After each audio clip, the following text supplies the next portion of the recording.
안녕하세요. 저는 행복한교회 어른성경학교에서 구원론 부분, 특히 그 중에서도 칭의와 성화를 담당하게 된 성윤모 강도사입니다. 어, 칭의와 성화에 대해서 여러분들과 오늘 이번 주와 다음 주 2주 동안에 걸쳐 살펴볼 텐데요. 칭의와 성화가 얼만큼 중요한지 이 강의를 들으면서, 그리고 이 칭의와 성화를 통해서 우리의 신앙이 더욱더 말씀 위에 믿음 위에 굳건히 세워져가는 시간이 되었으면 좋겠습니다. 먼저 칭의, 그리스도와의 연합이라고 저는 이름을 하였는데요. 어, 일단 이 칭의에 대해서 설명드리기에 앞서서 제가 참고한 참고 도서에 대해서 잠깐 설명드리자면, 먼저 강흥상 교수님의 구원론이라는 책에서 발췌를 하였고요. 또한 같은 강흥상 교수님의 조나단 에드워드의 칭의론을 연구집을 논문집이죠. 논문집을 책으로 낸 그 부분을 발췌하였습니다. 또한 프란시스 투레틴의 칭의라는 책을 참고를 하였습니다. 또한 개혁교회학 헤르만 바빙크의 개혁교회학 제4권 부분 칭의 부분을 참조하여서 강의를 만들었습니다. 이 점 참고하셔서 나중에 찾아보시면 많은 도움이 될 줄 압니다. 먼저 칭의에 대해서 들어갈 텐데요. 이 칭의는 우리 개혁주의, 특히 개혁신학 안에서 이루어지는 구원의 서정 가운데 6가지 단계 중에 한 부분입니다. 그렇다면 구원의 서정이란 무엇이냐면, 우리는 구원의 서정이 시간적으로 순서대로 시간적인 배열에 의하여 이루어진다라고 우리는 생각을 할 수도 있는데요. 그것은 시간의 순서대로 구원이 이루어지는 것이 아니라 논리적인 순서라는 것을 기억하셨으면 좋겠습니다.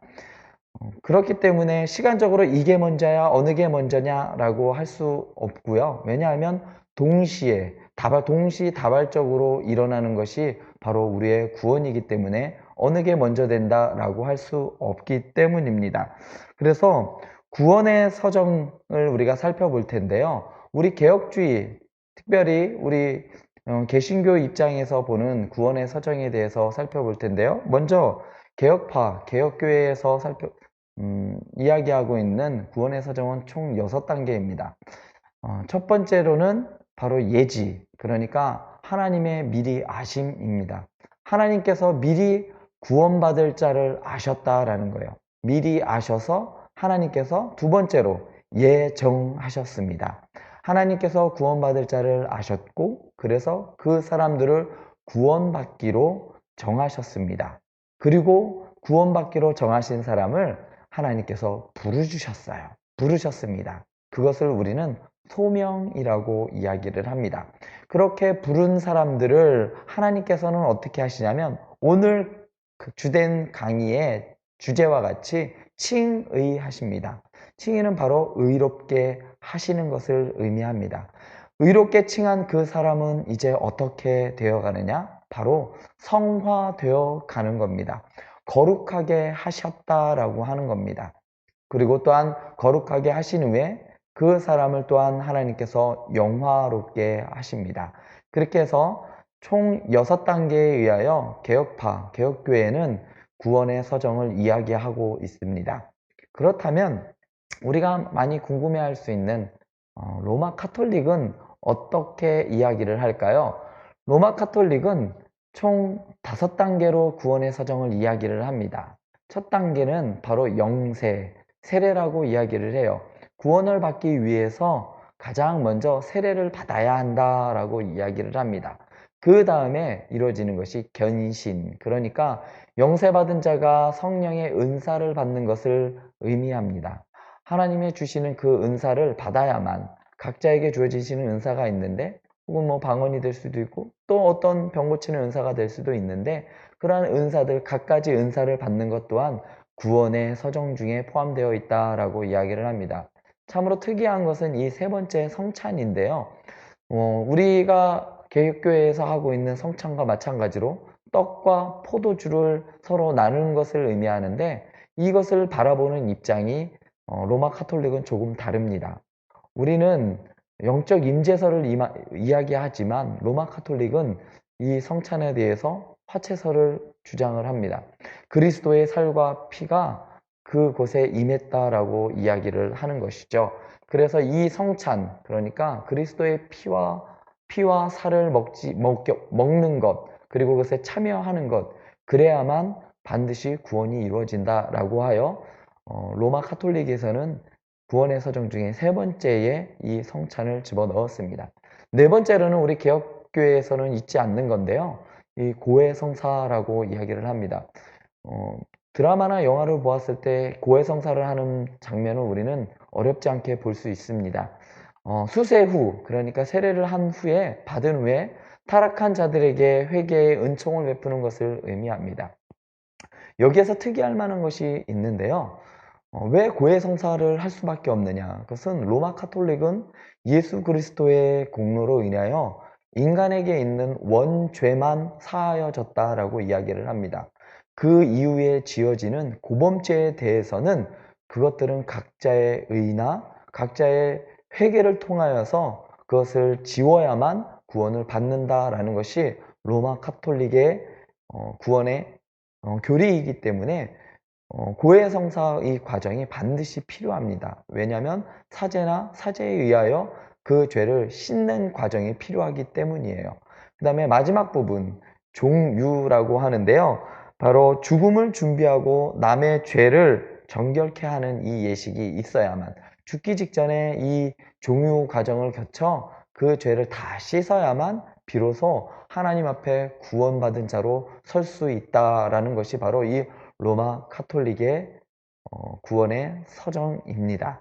아까도 말씀드렸듯이 로마 카톨릭의 입장은 단순히 이 구원이 예수 그리스도의 의로만, 주어진 공로의 의로만 구원을 받는 것이 아니라 그것 플러스 더해진 의가 필요한데 그것은 각자의 주어지는 선행에 의하여 그것이 채워진다라는 것이 로마 카톨릭의 구원론의 아주 핵심적인 부분입니다. 그렇기 때문에 성인이나 또한 사제들의 의를 나누어 주는 것이 필요한데 이러한 과정이 조금 변색되어 타락하여 나온 것이 바로 중세시대의 바로 면죄부입니다.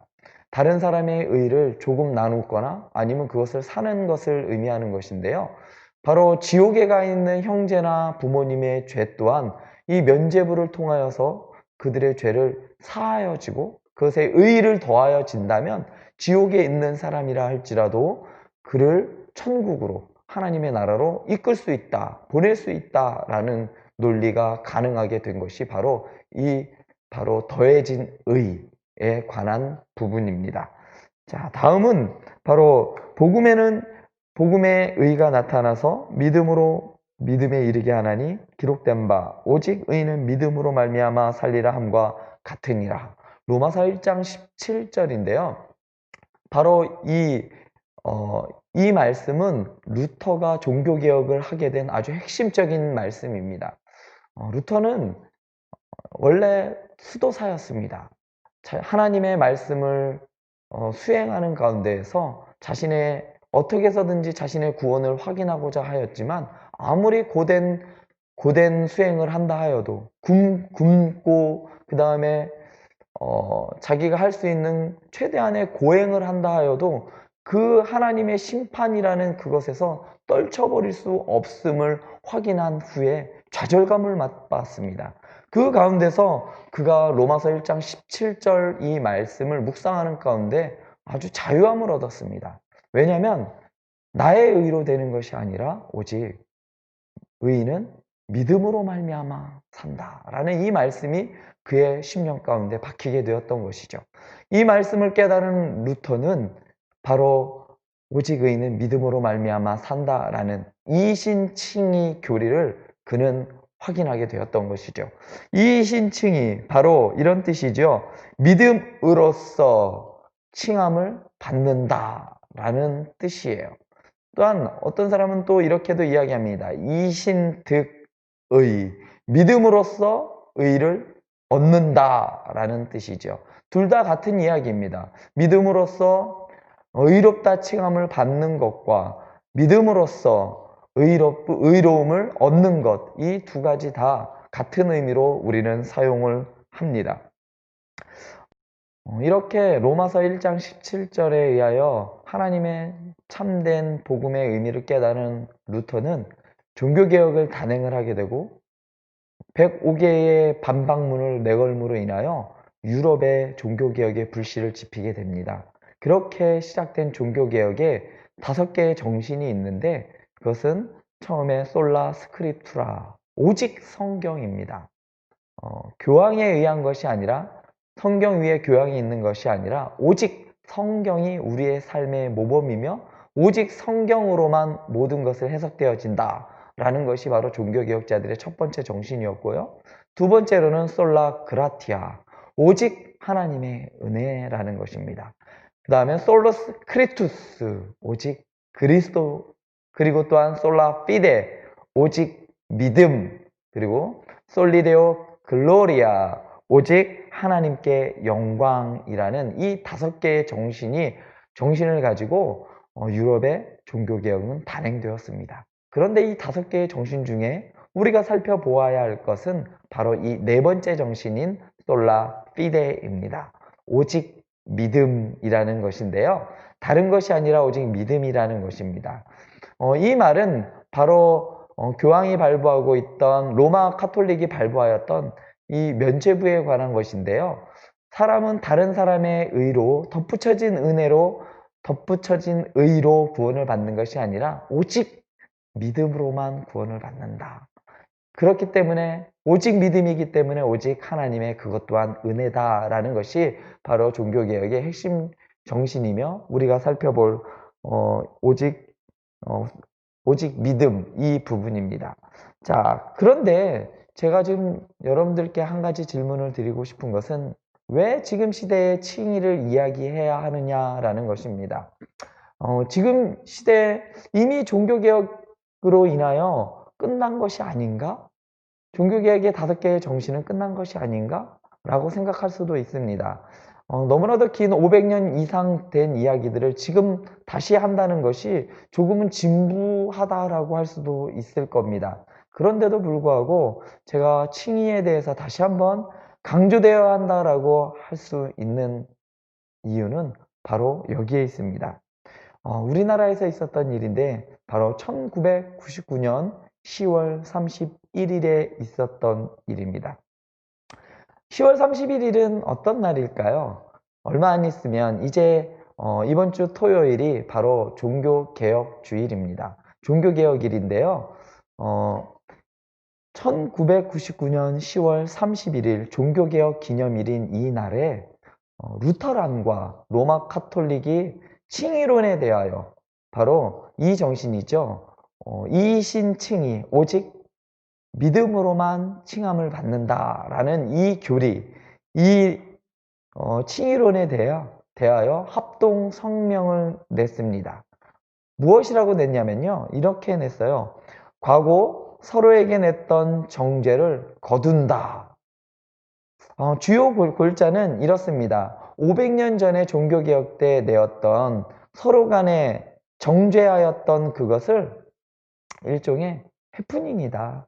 그냥 있을 수 있었던 그냥 서로 간의 오해에 의하여 있었던 해프닝일 뿐이다 라고 양측 간에 합의를 하여 합의서를 공동 성명을 냈던 것입니다. 그래서 이제 우리는 야 너네가 잘못됐어, 아니야 너네가 잘못됐어 라고 정죄하였던 그 정죄를 거두었던 그 사건이 바로 1999년 10월 31일에 있었습니다. 그 다음에 있었던 일이 있는데 바로 2000년 6월 초여름 금난교회에서 있었습니다. 바로 이것은 우리나라에서 있었기 때문에 아주 중요하고 아주 회자가 되어야 할 일이었음에도 불구하고 2006년도에 있었던 아주 큰 이슈에 가려서 이 일은 사라져버리고 가려졌습니다. 여러분 혹시 2006년도에 무슨 일이 있었는지 아십니까? 어떤 일이 있었을까요? 2006년 초여름 금난교회에서 있었던 세계 감리교 대회에서 있었습니다. 이 당시에 이 감리교 대회에서는 1999년에 있었던 루터랑과 로마 카톨릭 간의 그 공동 성명, 그러니까 서로 간의 정죄함을 푼다. 너희 서로 인정했던 그 공동 성명서를 우리도 동참한다. 우리도 지지해. 우리도 거기에 동참합니다. 라는 그러한 성명서를 내었습니다. 사실 감리교라는 이 교파는 우리 한국에서는 그렇게 큰 교파는 아니지만 전 세계적으로 봤을 때 이 루터란과 그리고 감리교의 교세는 세계 개신교의 절반 이상을 차지하는 아주 막대한 진영입니다. 세계 절반 이상의 개신교회가 바로 이 이신칭의 교리를 무너뜨리고 서로 좋은 게 좋은 거지 너네도 맞아 라고 하면서 내었던 이 성명에 동참하였던 것입니다. 그렇다면 왜 이토록 이것이 중요한가? 루터는 이렇게 이야기했습니다. 이 칭의 교리가 얼마나 중요했는지 루터는 칭의 신조가 사라지면 기독교의 모든 교리들도 동시에 사라진다. 기독교 신앙의 1차적인 보루다라고 하리만큼 이 루터는 칭의 교리를 아주 중요시 생각했습니다. 또한 이렇게도 이야기를 했어요. 솔라 피데, 그러니까 오직 믿음이라는 이 정신을 거부하는 것은 복음 자체를 거부하는 것이고 우리에게 전가되는 그리스도의 의가 우리의 칭의의 유일한 근거라는 것을 부정하는 것이다 라는 이렇게 주장을 하였습니다.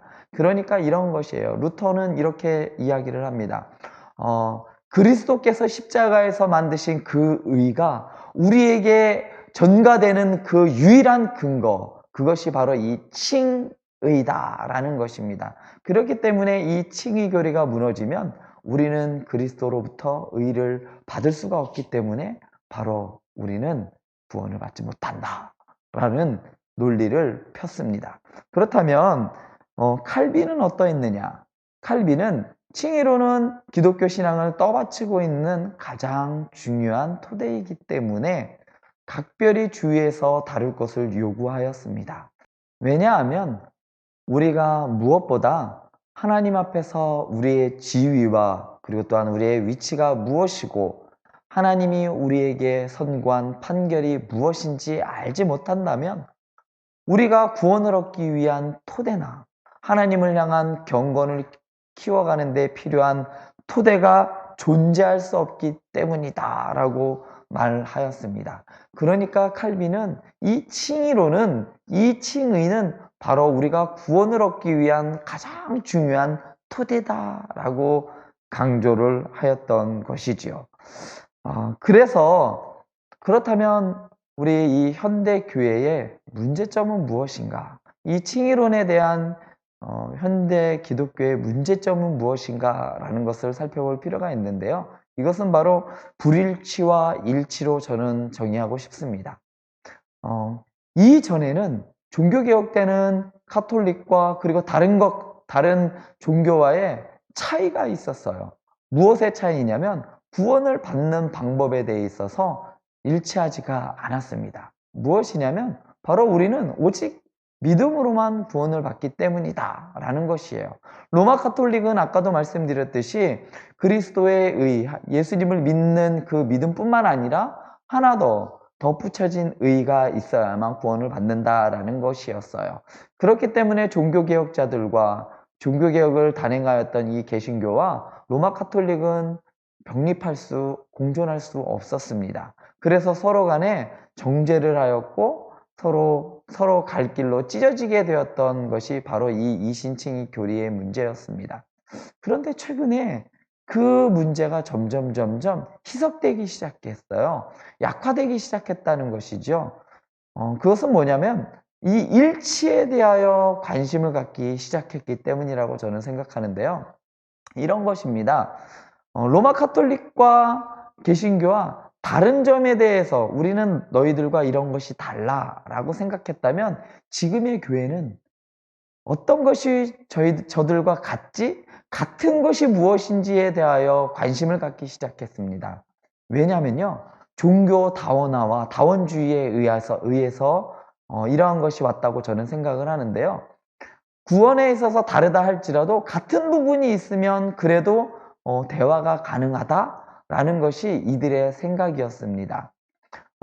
같은 성경을 보고, 야, 너네도 성경 보고, 우리도 예수님 믿고, 너희도 예수님 믿고, 야, 같은 부분이 상당히 많네. 그러니까, 같은 공통 분모를 소유하고 있다라는 그 안정감, 그리고, 야, 너희도 예수님 믿으면 다 우리랑 같은 거야. 라고 하면서, 어떻게 보면 하나됨, 그들이 말하는 하나로 만들기 위한 그러한 포석에서 오는 그 일치를 추구하다 보니까 궁극적으로 전혀 구분되어야 하고 그리고 지켜야 할 우리의 것을 놓쳐버리는 일이 벌어졌는데 그 핵심적인 것이 바로 이 칭의라고 저는 생각을 합니다.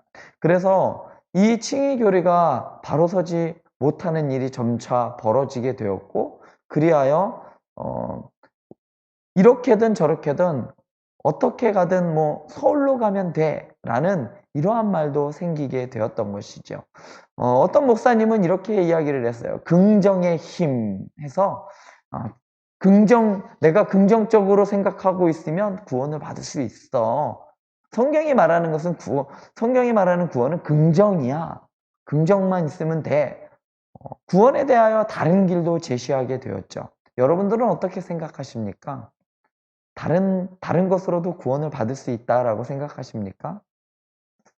저는 아니라고 생각합니다. 우리가 받을 수 있는 구원은 오직 믿음으로만 구원을 받는다라고 저는 생각을 합니다. 이 방송을 듣는 우리 행복한 교회 여러분들도 또한 오직 믿음으로 구원을 받는다라고 생각하시리라 저는 믿습니다. 자, 그렇다면 우리가 믿는 바 칭의가 무엇인지에 대하여 확실히 알아두어야 할 필요성이 있는데요. 이 칭이라는 것은 기쁜 소식이다라고 정의하고 싶습니다. 바로 복음이라고 이야기할 수 있는데요. 바로 기쁜 소식이면서도 지금 복음이다라는 이 근거는 바로 성경에 있습니다. 로마서 8장 1절에 보면요. 이 칭의에 대해서 칭의는 기쁜 소식이다 라는 것을 잘 설명해 놓았는데요. 함께 읽어볼까요?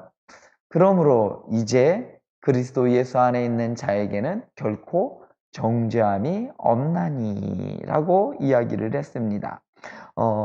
죄인 되었던 사람들에게 이제 그 사람에게는 야, 너는 이제 죄인이 아니야 라는 이 기쁜 소식이 들린 것이죠. 예전에 추노라는 드라마가 있었어요. 그 추노에서 주인공은 저처럼 아주 잘생긴 장혁이었죠. 식스팩을 다 가지고 있는 그 장혁이었는데요. 그의 직업은 추노꾼이었어요. 도망친 노예들을 잡는 직업을 가지고 있었죠. 그런데 그 드라마에서 보면 이렇습니다. 주인에게서 도망쳐 아주 멀리 산골, 아주 알 수 없는, 자기를 알아볼 수 없는 먼 곳까지 가서 산다 하여도 매일매일 하루하루 살아갈 때 마음 놓고 살아가지 못하더라고요. 언제 어디서 추노꾼이 들이닥칠지 모르기 때문이에요. 이 죄인됨은 이런 것입니다. 언제 어떻게 그 추노꾼, 그러니까 이 죄의 값을 찾는 사람이 오면 우리는 결국 우리의 죄값을 치러야만 하는 상황이라는 것이죠. 그런데 노비에게 있어서 가장 행복하고 가장 기쁜 소식은 무엇이냐면 그 노비 문서를 태우는 것이었겠죠. 마찬가지로 로마서 8장 1절은 이렇습니다. 죄인된 우리에게 죄인의 방면을 이야기해 주는 것이죠. 야, 이제 너희는 더 이상 죄가 아니야. 죄인이 아니야. 라고 하는 그러한 선언입니다.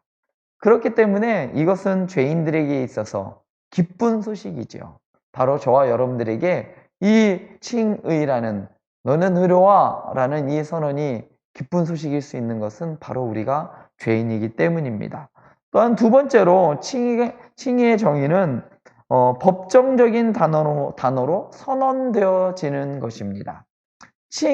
의롭다, 칭함을 받는 것은 그냥 사람이 야, 넌 의로와 라고 이야기하는 것이 아니라 법정적인 단어예요. 왜냐면요, 이것은 너무나도 간단합니다. 왜냐면 우리가 결국은 누구 앞에 서느냐면 바로 마지막 날에 최후 심판자이신 하나님 앞에 서기 때문이에요.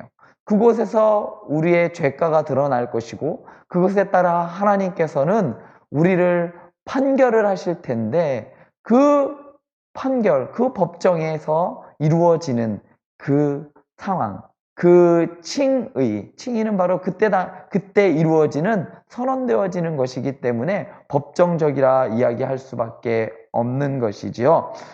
그렇기 때문에 칭의는 죄 용서입니다. 이러한 죄 용서의 사건이 구약에서도 있었는데요.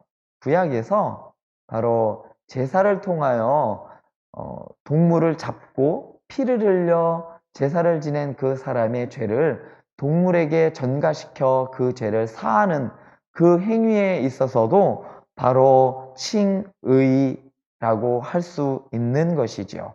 그래서 구약에서 했던 그 모든 제사들은 바로 칭의 되어지는 그 과정이라고 이야기할 수 있는 것입니다.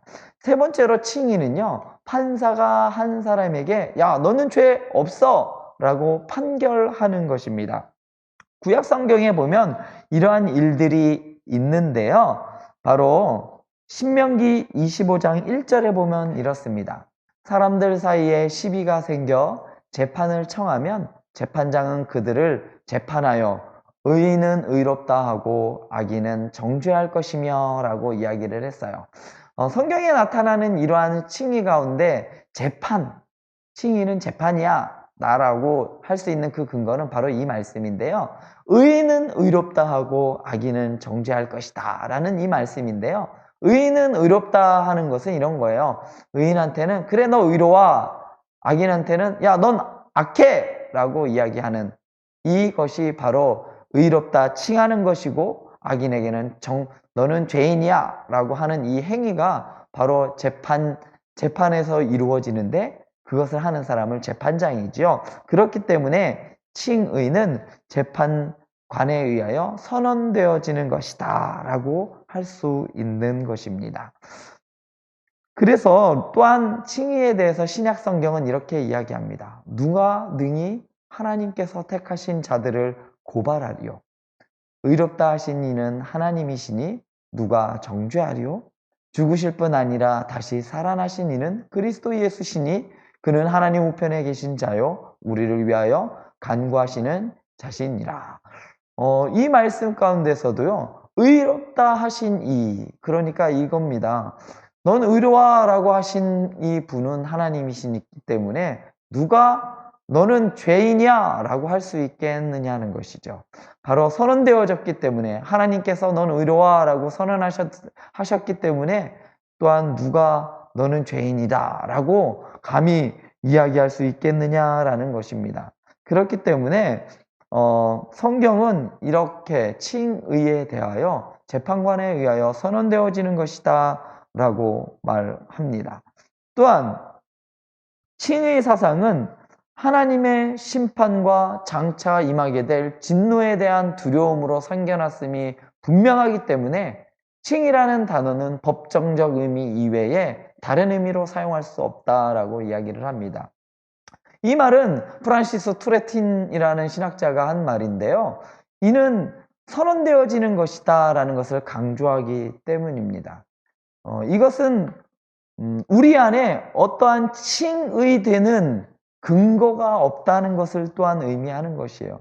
이런 거예요. 나는 좀 잘생겼으니까 하나님께서 나에게 의롭다 하는 것 아닐까? 나는 이만큼 좀 착한 일을 했으니까? 나는 이만큼 하나님께 예배를 많이 했어. 나는 이만큼 주일을 잘 성수했어. 그러니까 하나님이 나를 의롭다 하지 않을까? 라고 할 수도 있겠죠. 그렇지만 그것은 아니라는 말이에요. 이것은 누구에 의하여 선언되어지는 것이냐면 바로 하나님에 은혜에 의하여 선언되어지는 거기 때문에 그 근거는 바로 하나님의 은혜이지 우리에 있지 않다라는 것이에요. 성경은 분명하게 우리의 의는 누구로부터 온다라고 이야기하냐면 그리스도의 의로부터 주어진다라고 이야기를 합니다. 그래서 그 의를 우리에게 전가시켜 주는 것이죠. 그 의를 보고 하나님께서 그 심판 가운데에서 우리를 향한 그 죄를 향한 그 진노와 형벌을 하나님께서 가리워 주시고, 그래, 너는 의로와 라고 선포해 주신다는 겁니다. 그런데 이 칭이라는 사상은 바로 인간들이 우리가 과연 마지막 하나님 재판장에 섰을 때 어떠할까? 아무리 이 세상에 있어서 나는 열심히 믿었어 라고 하는 사람조차도, 심지어는 사도 바울조차도 하나님의 이 최후의 법정에 서는 것을 두려워하였습니다. 그렇기 때문에 이 이신칭의 교리가 나온 것인데요. 바로 이 하나님의 마지막 법정에 섰을 때에 하나님께서 선언하시는 그 의로와, 넌 의로운 사람이야 라고 하는 그 선언되어짐, 그것이기 때문에 다른 의미로는 설명되어질 수 없다라고 많은 신학자들은 이야기하고 있습니다. 칭의의 네 번째 개념은 의롭다 하자, 또한 죄 있다 하자라는 칭의와 정죄에 대한 말입니다. 성경은 이렇게 이야기합니다. 잠언 17장 15절에서는요. 악인을 의롭다 하고 의인을 악하다 하는 이 두 사람은 다 여호와께 미움을 받느니라 라고 말합니다. 악인을 의롭다 하자 하고라는 말은 넌 의롭다 치자 그러는 거예요. 악인임에도 불구하고 그래 넌 의롭다 치자. 의인임에도 불구하고 넌 악해. 그러니까 넌 악하다 치자라고 하는 이거죠. 칭의와 정죄라고 할 수 있는데요. 성경은 이렇게 의롭다 치자, 악하다 치자라는 이 정죄가 성경에는 많이 나타나고 있습니다. 성경이 말하는, 그렇다면 이 의인이라고 이야기하는 의인의 기준을 우리가 또 살펴볼 필요가 있습니다. 많은 사람들은 이 의인이라는 기준을 그냥 착한 일을 많이 하는 것? 이렇게 이야기할 수도 있을 것 같아요. 선한 일을 많이 하는 것이라고 이야기할 수 있겠지만 성경은 의인이 어떤 사람이다 라는 것을 분명하게 그 기준을 제시해 주고 있습니다. 첫 번째가 바로 이 율법인데요. 율법은 하나님께서 주어주신 것입니다. 그렇기 때문에 이 율법을 통해서 악인과 의인을 구분할 수가 있는 건데요. 이 율법의 근거예요. 그것의 조건을, 그 기준을 충족하게 되면 의인이라고 이야기를 하고 그것에 부족하게 되면 악인이다라고 이야기를 합니다. 그렇기 때문에 의인의 1차적인 기준은 하나님의 율법입니다. 더 나아간다면, 이것을 조금 더 확장시킨다면 이 율법은 누구로부터 왔을까요? 바로 하나님입니다. 그렇기 때문에 하나님의 기준이죠. 율법은 바로 하나님의 기준이에요. 사람이 만든 것이 아니기 때문이고 하나님으로부터 받은 것이기 때문이죠. 그렇기 때문에 하나님의 기준인 이 율법, 이것에 비추어 의롭다 여기는 것, 이것이 바로 칭의입니다. 의롭다 말하고 상대방이 의로운 근거가 좀 전에 이야기했듯이 그 사람에게서 나타나는 것이 아닙니다. 성경에서 보면 하나님께서 노아에게 의롭다, 당대 의인이다 라고 하는 것은, 마찬가지로 아브라함에게도 의롭다라고 이야기를 했던 것은 그들이 무엇인가 남들보다 좀 다른 일을 했기 때문이 아니라 일방적인 하나님의 은혜이죠. 하나님의 기준, 이 기준인 율법을 통해서 보았을 때 얘들은 의인이야 라고 하는 것이죠. 그렇기 때문에 하나님께서 우리를 의롭다 여기실 때는 우리에게 의롭다 할 만한 그러한 근거가 만들어지지 않습니다. 우리에게 뭔가 근거가 있는 것이 아니라 이미, 아주 중요한 것인데요, 이미 다른 근거가 있기 때문에 그 근거 때문에 우리를 의롭다 여기시는 것입니다. 여기서 근거는 무엇일까요?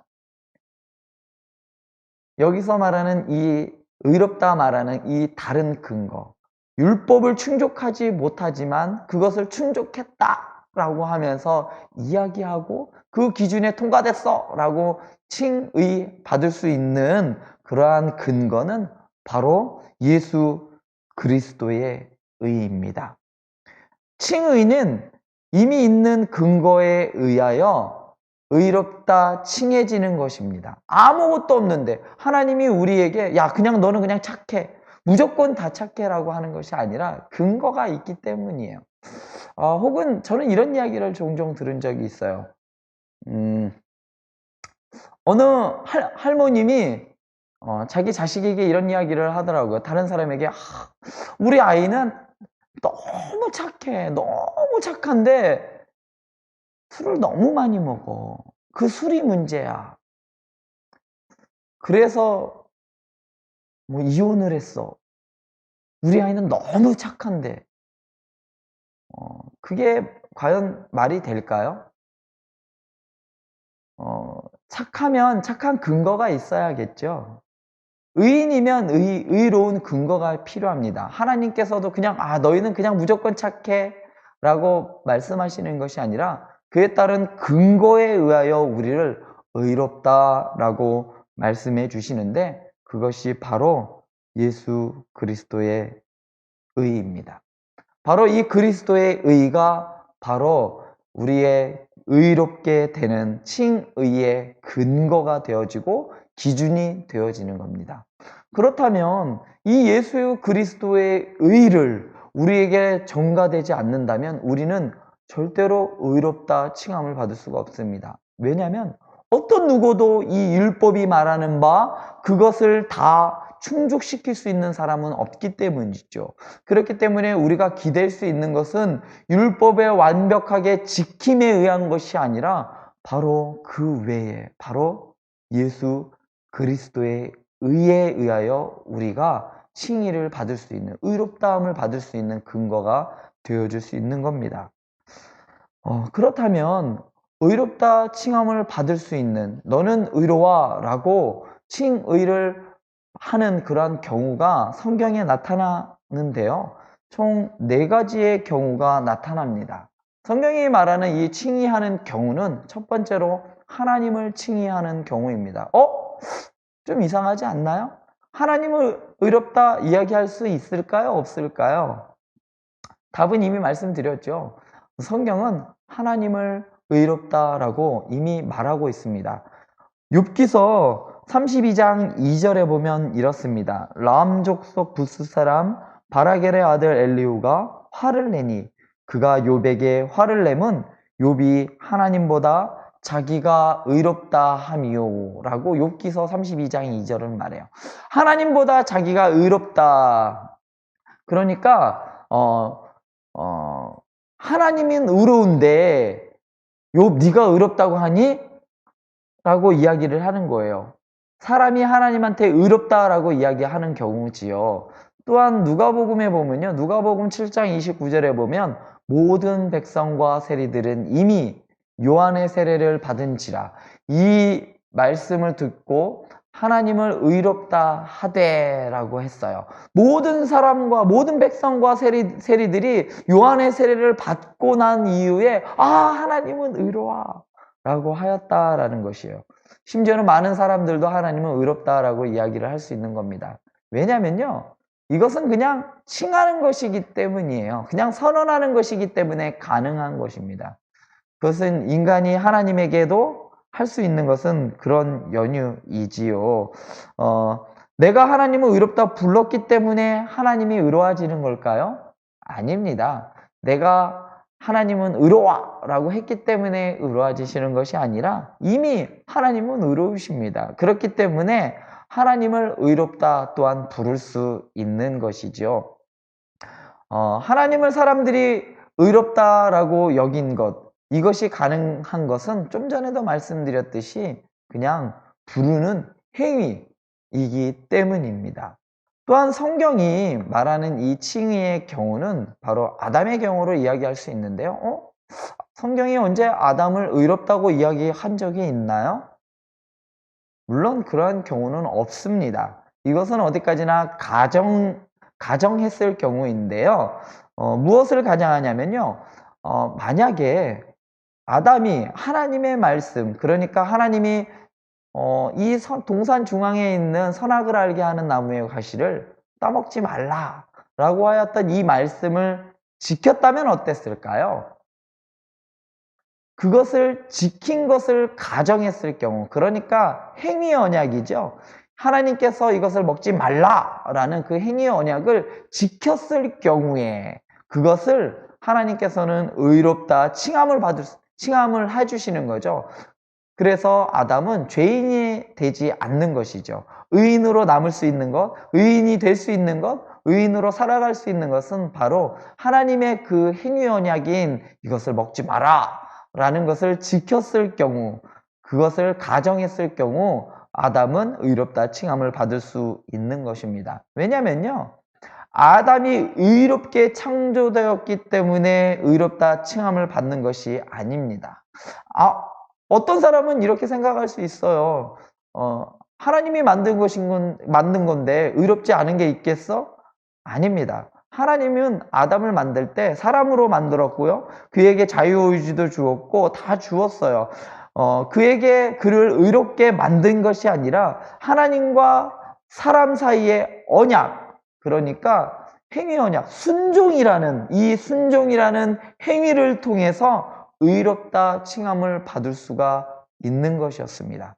그런데 아쉽게도 이 아담은 이 행위 언약인 이 먹지 말라라는 이 하나님의 명령을 어겼죠. 그렇기 때문에 아담은 그 의의를 이룰 수가 없게 되었던 것입니다. 성경이 말하는 세 번째 의의는 무엇이냐면 칭의를 하는 경우는 바로 그리스도를 칭의하는 경우를 말합니다. 자, 이것은 우리가 너무나도 많이 알고 잘 알고 있는 말씀인데요. 성경에서 나타날 때 디모데후서 3장 16절은 이렇게 말합니다. 크도다 경건의 비밀이요 그렇지 않다 하는 이 없도다.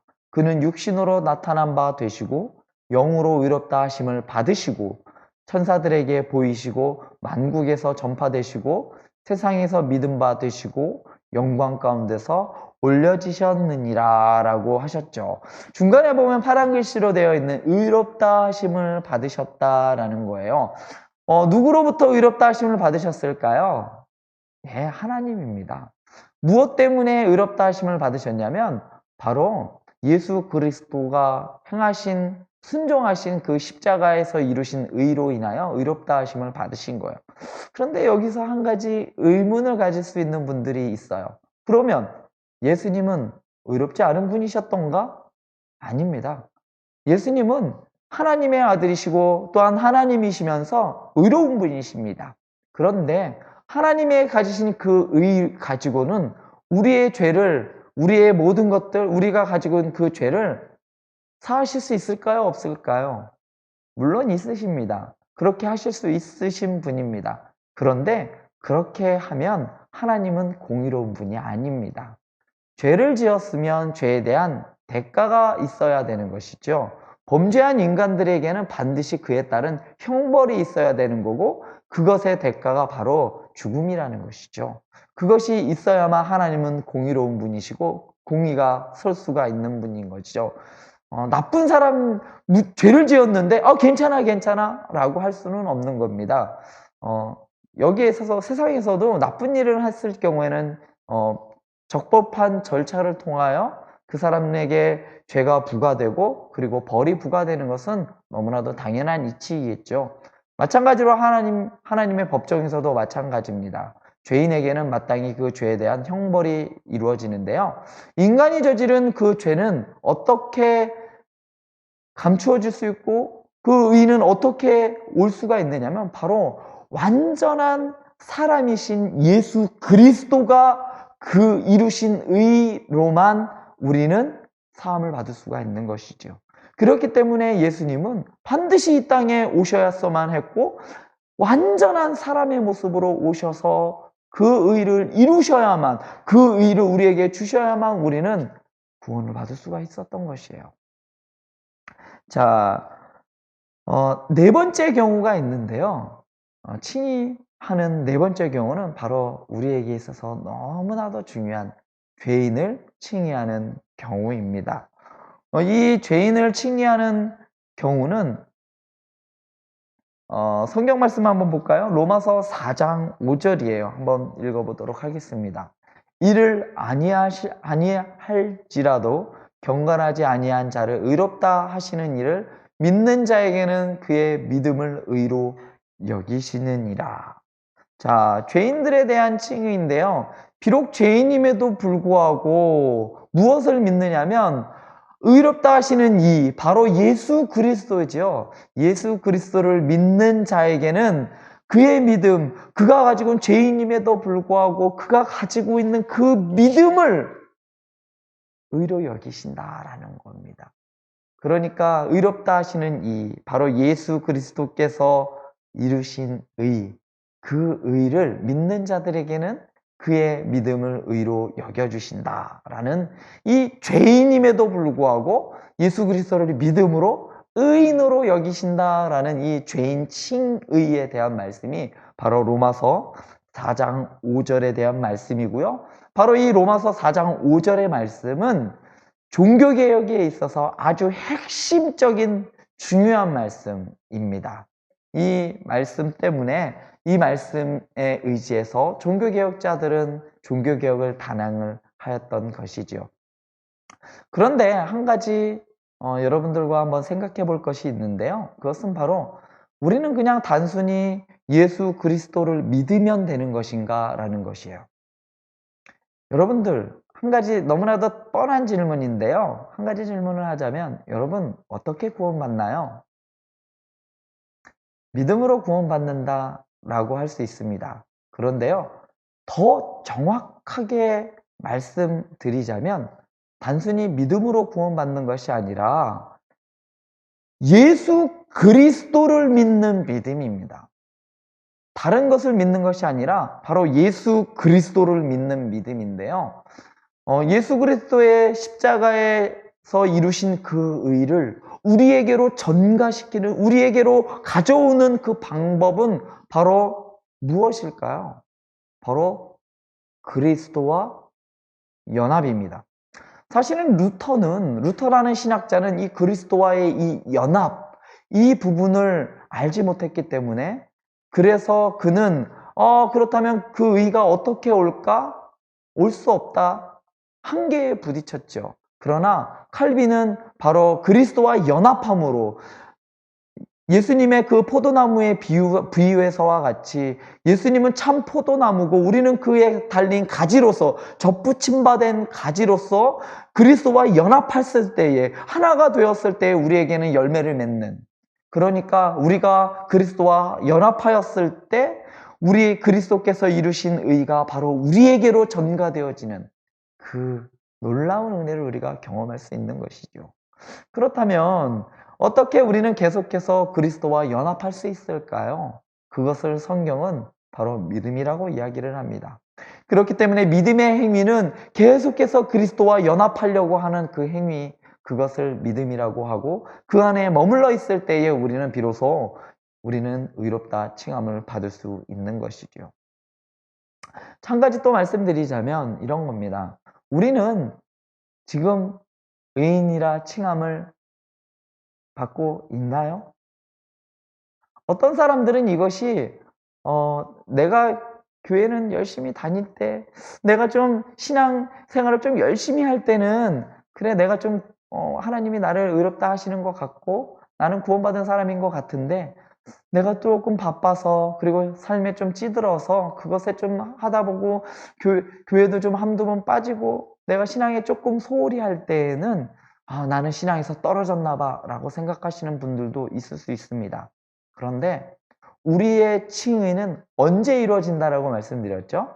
최종적인 판단입니다. 마지막 하나님의 법정에서 이루어지는 사건인데요. 그것을 지금 살아가는 우리에게 하나님께서 가져오시는 겁니다. 이것을 이해하기 위해서는 시간이라는 개념을 조금 이해할 필요가 있는데요. 하나님의 시간은요, 우리와는 다릅니다. 우리의 시간은 하나님께서 태초에 천지를 창조하시면서부터 우리의 시간은 시작되었지만, 그렇기 때문에 우리는 시간을 평면적으로 일직선으로밖에 우리는 이해할 수가 없습니다.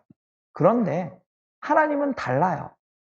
하나님은 전에도 계셨고 지금도 계셨고 앞으로도 계셨고, 또한 하나님의 시간은 과거도 현재이고 현재도 현재이고 미래도 현재입니다. 그러니까 이런 거예요. 지금 말씀드리자면 이런 겁니다.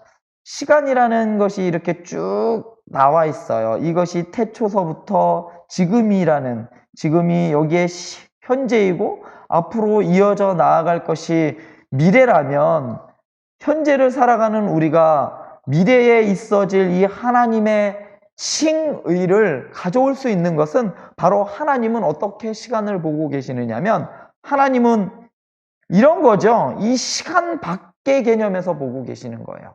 시간 밖에서 계시는 분이시기 때문에 이 과거도 또한 하나님께는 현재이고 현재 또한 현재이시고 미래 또한 하나님에게선 현재인 것입니다.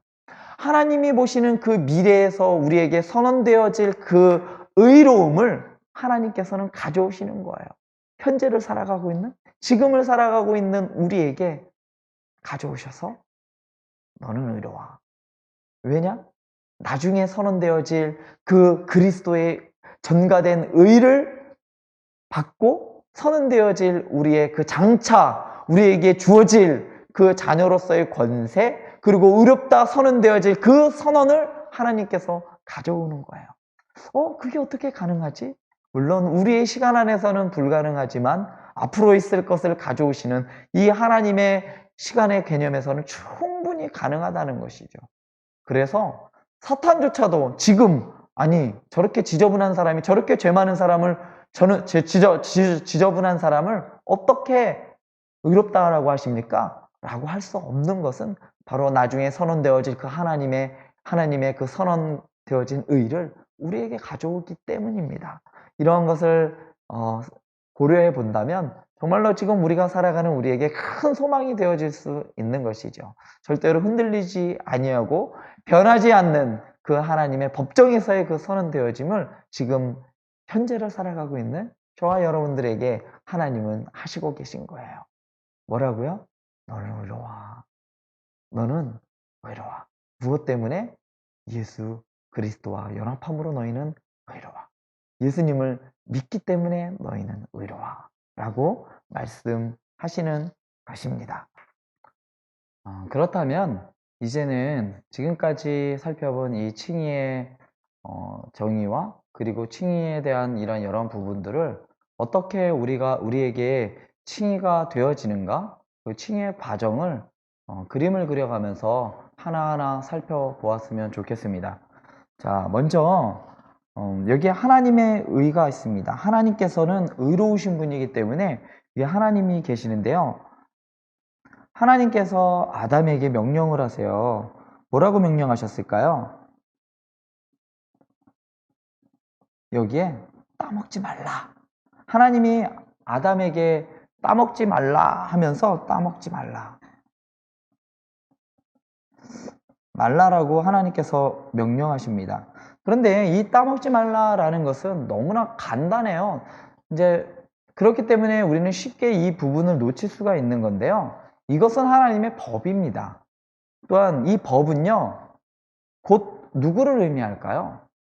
옛날 시대에 왕이 어명이라는 것을 내립니다. 누구누구에게 야 사약을 내려라 이러고서 사신을 보내요. 신하를 보내요. 어디에 유배되어 있는. 그러면 그 신하는 어떻게 돼야 될까요? 왕이 직접 와서 얘기해. 난 안 먹어. 이렇게 할 수는 없는 것이죠. 왕의 명령은 곧 그 왕을 의미합니다.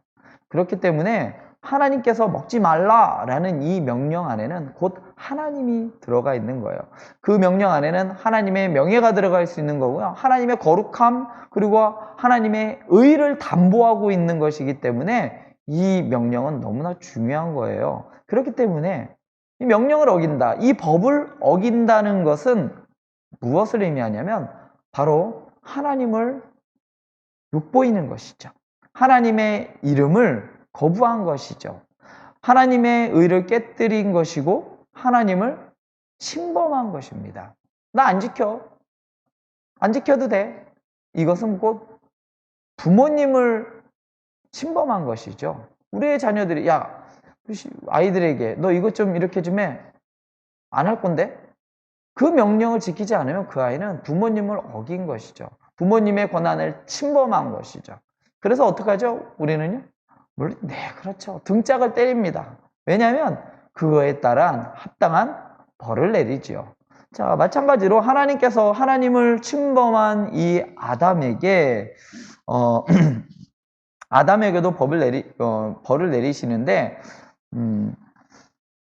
이것은 또한 이 법을 잘 지킨다라는 것은 어떨까요? 우리나라에도 모든 나라마다 법이 있습니다. 이 법을 잘 지키는 것만이 그 나라를 잘 유지하고 지키는 근간이 되는 것이 이 법을 잘 지키는 겁니다. 그래서 이 법을 잘 지킨다라는 것이 그것에서 무엇이 나오냐? 가치가 나오는 것이겠죠. 우리나라의 가치는 이 법을 잘 지키는 것에서 나오는 것이듯이 하나님의 말씀을 잘 지키는 것, 그것에서부터 우리에 대한 가치, 아담에 대한 가치가 나오는 것인데 그것을 지키지 않았기 때문에 아담은 그 가치를 잃어버렸어요. 자, 그래서 이루어진 것이 무엇이냐면 두 가지가 이루어지게 되는데 첫 번째로는요, 말씀드리면 긍정적인 구속력이 생겼어요. 아담의 범죄함으로 긍정적인 구속력이 생겼다면, 그렇다면 반대는 또 뭐가 있을까요? 또 하나 긍정이면 부정이 있겠죠. 부정적인 구속력이 생겼는데요. 이것은 뭐냐면요,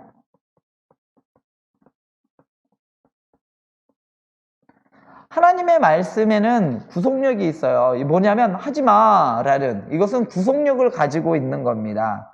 그렇다면 그것만 가지고 아담은 잘 지킬까요? 우리 친구들에게, 우리 아이들에게 야, 너 이거 먹지 마 라고 하면 아이들은 안 먹나요? 아니죠.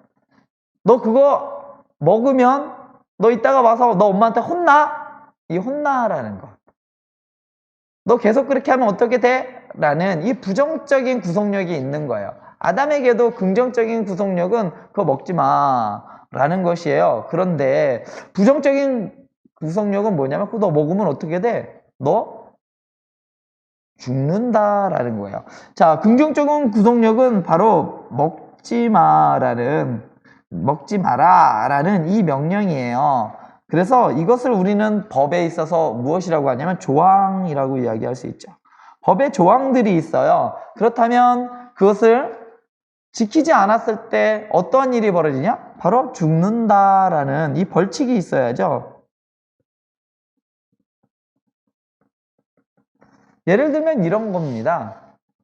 요 앞에 가면 이제 신호등이 있어요. 시속 60km 이상 달리면 무슨 일이 벌어질까요? 찍힙니다. 자, 만약에 찍히는 것으로만 끝난다면 운전자들은 어떻게 할까요? 무시합니다. 그냥 지나가는 거죠. 왜냐하면 뭐 별다른 일이 생기지도 않는데. 그러나 그냥 무시하고 그것을 지키지 않고 지나가면 어떤 일이 벌어지냐면요, 며칠 후에, 한 2주 후에 뭐가 날라오죠. 범칙금 부과가 나옵니다. 신호위반은 8만 원입니다. 자, 너무나도 속이 상하지만 이 어겼을 경우에 대한 그 부정적인 구속력이 바로 범칙금으로 나오는 거죠. 살인하지 마. 그러면 어떻게 되냐면 그거에 따른 형을 살아. 모든 법에는요, 긍정적인 구속력, 하지 말라, 뭐 조항이 있지만 그거에 따른 부정적인 구속력이 있습니다. 부정적인 구속력이 있어야 사람은 지킬 수가 있는 거예요. 그래도 마찬가지로 하나님께서 먹지 말라라는 이 긍정적인 구속력과 함께 부정적인 구속력, 너 먹으면 죽어 라는 이러한 구속력, 그러니까 벌칙을 주었습니다.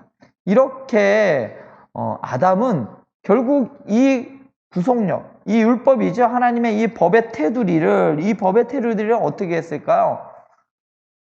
무너뜨립니다. 지키지 못하게 돼요. 그래서 어떻게 될까요? 어떤 일이 벌어졌나요? 이것을 회복하기 위해서 바로 이로 인해서 우리에게 들어온 것이 무엇이냐면 원죄라는 것이 들어왔어요. 죄라는 것이 들어왔다는 것이죠. 아담에게 죄가 들어옴으로 인해서 우리 모두에게 죄가 들어왔어요. 그런데 참 속상하게도 이 죄의 값은 사망이에요. 죄의 값은 죽음으로서만 이것을 갚을 수가 있는 겁니다.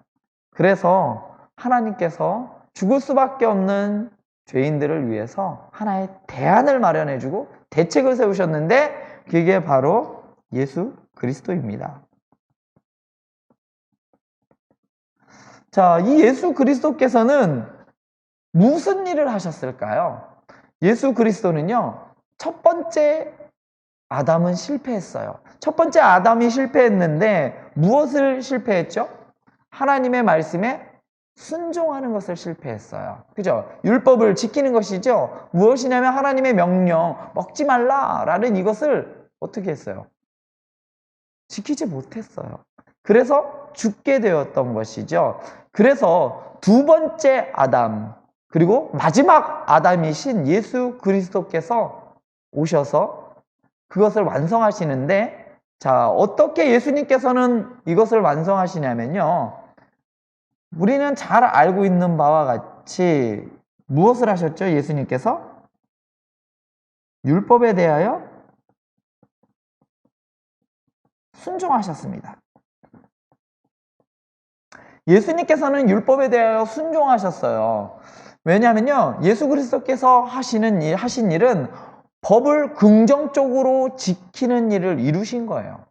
왜 율법에 대하여 순종할 수밖에 없으셨냐? 바로 아담이 실패했던 이 하나님의 말씀, 율법에 대한 이 실패를 예수님은 완성하시기 위하여, 순종을 하시기 위하여. 왜냐하면 그거에 대한 등가 원리가 이루어지는 것이죠. 아담이 율법에 대하여 실패했기 때문에 그 두 번째 아담인, 마지막 아담인 예수 그리스도께서 오셔서 그 순종하지 못했던 그 율법을 순종하심으로 이루시는 거죠.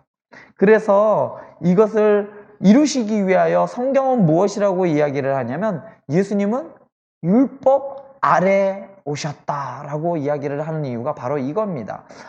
이 아담이 이루지 못했기 때문에 그것을 예수님은 순종함으로 온전히 순종하여 이루시기 위하여 율법 아래 나신 것이죠. 여러분, 율법 아래 나시는 분이 율법보다 못하신 분일까요? 그렇지 않습니다. 율법보다 위에 계신 하나님과 동등되신 예수 그리스도입니다. 예수님이세요. 그럼에도 불구하고 자기를 낮추어 율법 아래 오신 것은 그냥 낮은 자의 모습을 보여주시기 위함이 아니라 첫 번째 아담이 실패하였던 하나님의 말씀에 대한 순종, 이것을 이루시기 위하여 율법에 대하여 순종하셨고 율법 아래 나셨던 것이지요. 또한 예수님께서 이루신 것은 이 율법에 대하여 순종하신 것만 아니라 또 어떻게 하셨죠? 예수님께서 십자가에 달려 죽으셨어요. 이것을 우리는 무엇이라고 얘기하냐면 대속의 죽음이라고 이야기합니다. 두 글자로 이것을 우리는 속죄라고 이야기를 합니다. 자, 이 속죄인데요. 여러분, 이런 게 있습니다. 어떤 사람은 1년에 범칙금을 20장, 30장 내는 사람이 있어요. 이 범칙금을 많이 냈다고 해서 상을 주나요? 상을 주지 않습니다. 범칙금을 아무리 많이 낸다고 해도 상을 받을 수가 없습니다. 마찬가지로 예수님이 우리를 대속하여 속죄하여도 우리는 칭의를 받을 수가 없습니다. 왜냐하면 우리의 죄에 대한 부분만 예수님께서 속죄하셨기 때문이에요. 무엇이 이루어져야만 하냐면 예수 그리스도의 대속과 함께 율법의 순종이 이루어져야만 의롭다 칭함을 받을 수가 있는 것입니다. 우리 스스로 아무리 율법을 잘 지킨다고 해도 그것을 잘했습니다라고 이야기하지 않습니다. 법을 잘 지킨다고 해서 여러분 잘 지켰어요. 저도 여태까지 별로 그렇게 크게 죄 짓지 않고 잘 살아왔는데요. 저 법 없어도 살 사람인데요. 그렇다고 해서 나라에서 상 주나요? 그렇지 않습니다. 마찬가지로 아무리 예수님께서 우리의 죄만을 용서했다고 해서 우리에게 남겨져 있는 우리의 의가 되어질 수는 없다는 겁니다. 자, 예수님께서 율법에 순종하심으로 인해서 무엇을 이루셨냐면 바로 긍정적인 의를 이루셨어요. 긍정적 의죠. 아까 전에 말씀했듯이 긍정적 구속력, 아까 말씀드린 처음에 긍정적 구속력을 가지고 있던 먹지 말라라는 그것에 대한 긍정적인 의의를 예수님께서 율법에 순종함으로 이루셨어요. 그렇다면 이 대속의 죽음, 십자가의 죽으심, 그 속죄는 무엇을 예수님께서 이루신 것일까요? 여기서 부정적인 의의를 예수님께서 이루신 거죠. 부정적인 의의, 이것을 바로 사함이라고 이야기를 하는데요. 우리의 죄까지요. 아담이 그것을 다 짓지 못했기 때문에 부정적으로 남아있는 것이 있죠. 무엇일까요? 위에서 율법에 순종함으로 먹지 말라는 것을 이루어서 긍정적인 의를 율법에 순종하며 이루셨어요. 그러면 밑에 있는 부정적인 구속력이 우리에게 남아있어요. 그것이 바로 이 죽는다라는 이 벌칙이 남아있는 것인데, 그것을 예수 그리스도께서 이 대속의 죽음, 속죄, 그러니까 죽는 속죄를 통하여 이 죽음, 대속하여 대신 죽으심으로 우리가 죽어야 하는 그것을 예수님께서 대신 져 주신 것이죠. 그래서 무엇을 이루셨냐? 바로 부정적인 의를 예수님께서 이루어 주신 것이죠. 그렇기 때문에 우리의 예수님의 십자가에서 죽으심, 그리고 예수님께서 이 땅에 오셔서 행하신 그 모든 일들은 우리의 의를 이루시기 위한, 긍정적인 의와 부정적인 의를 둘 다 이루시기 위한 행위셨던 것이죠. 이것을 신학자들은 이렇게 이야기합니다. 혹 어떤 분들은 이런 이야기를 들으신 분들도 계실 수 있어요. 이 율법에 대하여 순종하셨다라는 것을 무엇이라고 이야기하냐면 능동적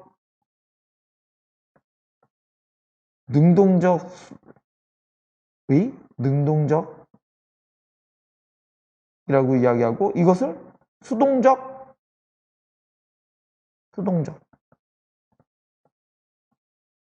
수동적이라고 말하기도 합니다.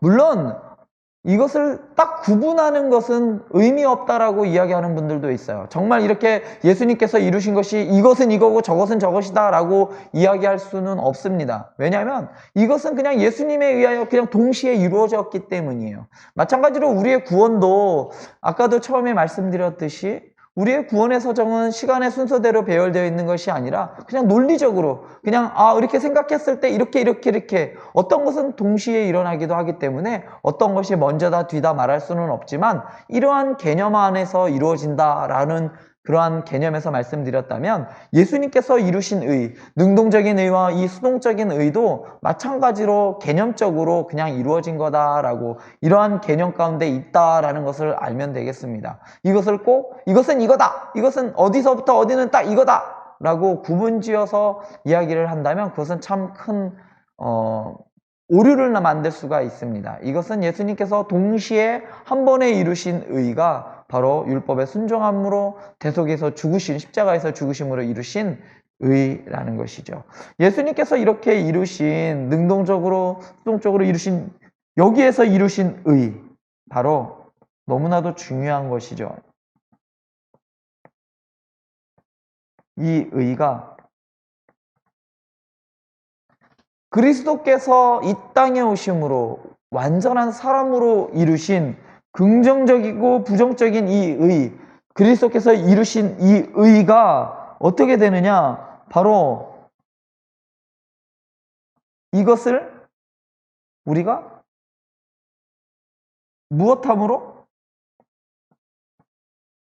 믿음으로. 우리가 믿음으로 어떻게 한다고 말씀드렸죠? 여기 그리스도와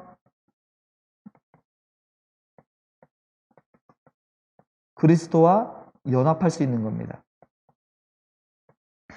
우리가 믿음으로 그리스도와 연합할 수 있는 거예요. 무엇을 믿음으로? 바로 예수 그리스도께서 십자가에서 이루신 이 의를 믿음으로 우리가 그리스도와 연합할 수 있는 거예요. 그리스도와 연합할 수 있는 것. 그런데 이 믿음, 긍정적인 의와 부정적인 의, 예수 그리스도께서 십자가에서 온전히 이루신 이 의를 믿는 이 믿음, 이것을 성경에서는, 그리고 오늘 제가 말씀드린 무엇이냐면 바로 이것이 바로 칭의입니다. 자, 이것이 칭의. 아이고야.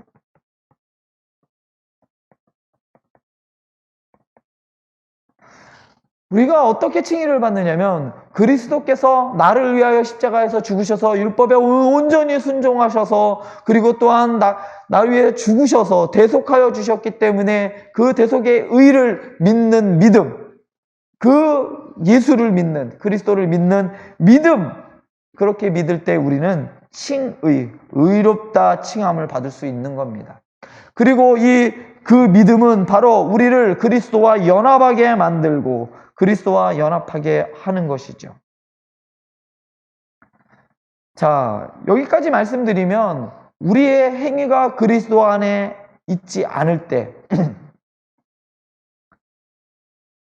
우리의 모든 행위와 이 모든 것들이 그리스도 안에 있지 않다면 그 모든 것들은 결국 혐오를 일으킬 수밖에 없다는 거예요.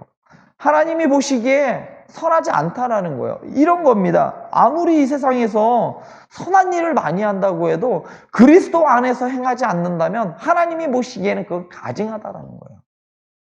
어떤 분들이 그런 이야기를 해요. 예수 믿지 않아도 구원받을 수 있지 않나요? 착한 일 많이 하는데 저 사람은 더 예수 믿는 사람들보다 더 착한 일 많이 하는데 구원받지 못하나요? 네, 못 받습니다.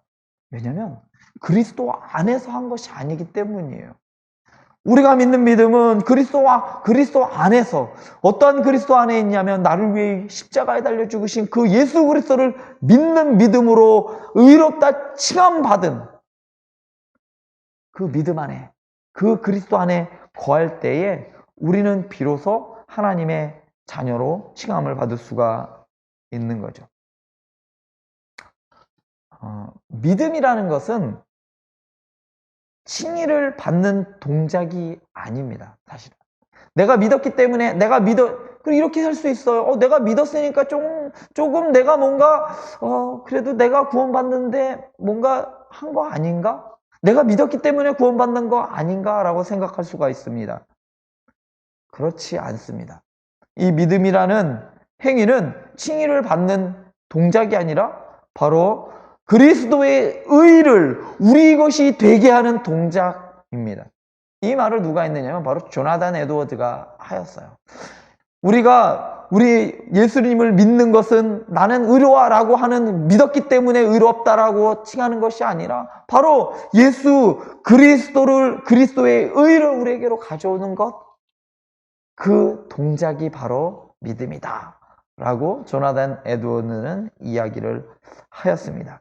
우리가 그리스도 안에 계속해서 머물러 있어야 합니다. 왜냐하면 그리스도와 연합하기 위해서는 그리스도 안에 머물러 있어야 하는데, 이 계속해서 머물러 있게 하는 것, 들어오게 하는 것, 우리가 밖에 있었지만 우리를 이 안으로 들어오게 하는 행위가 무엇이냐면 바로 믿음으로 우리가 그리스도 안에 연합하게 만들고 계속해서 우리가 이 안에 머물러 있는 것. 자, 말씀드리자면 우리가 이 안에 계속해서 머물러 있는 것, 어떻게 해서? 그리스도와 연합해서 계속해서 머물러 있는 행위, 이것을 머물러 있는 상태, 이것을 무엇이라고 하냐면 바로 성화라고 말합니다.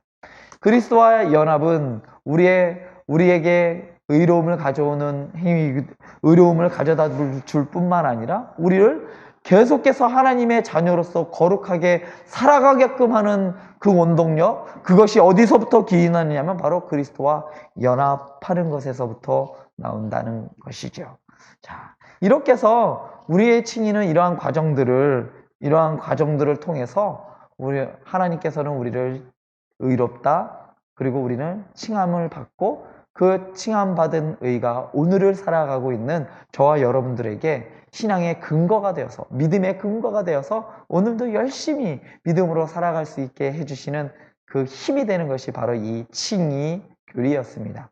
지금까지 말씀드린 것이 제가 준비한 칭의론에 대한 것들인데요. 더 궁금하거나 더 의문점이 나는 분들은 댓글을 통하여 혹은 교회에서 저를 통하여 저에게 질문을 해주시면 제가 아는 범위 내에서 성심성의껏 대답해 드리도록 하겠습니다.